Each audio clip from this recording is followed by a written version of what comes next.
ପରିବେଶବିତଙ୍କ 100ତମ ଜୟନ୍ତୀ।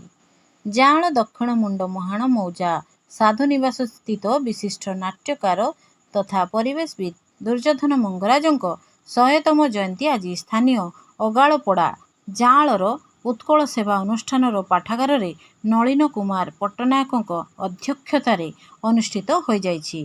ଉକ୍ତ ସଭାରେ ବରିଷ୍ଠ ଅଧିବକ୍ତା ଭକ୍ତବନ୍ଧୁ ଦାସ ମୁଖ୍ୟ ଅତିଥି ଓ ମନୋରଞ୍ଜନ ଦାସ ମୁଖ୍ୟ ବକ୍ତା ଭାବେ ଯୋଗଦେଇ ସ୍ୱର୍ଗତ ମଙ୍ଗରାଜଙ୍କର ବିରଳ ବ୍ୟକ୍ତିତ୍ୱ ବିଷୟରେ ଆଲୋକପାତ କରିଥିଲେ।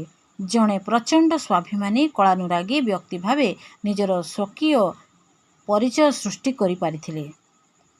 ସ୍ମୃତି ସଂସଦର ସମ୍ପାଦକ କାନନବାସୀ ସାମନ୍ତରାୟ ତାଙ୍କ ନିଜର ଅନୁଭୂତିକୁ ନିଖୁଣ ଭାବରେ ବର୍ଣ୍ଣନା କରିଥିଲେ।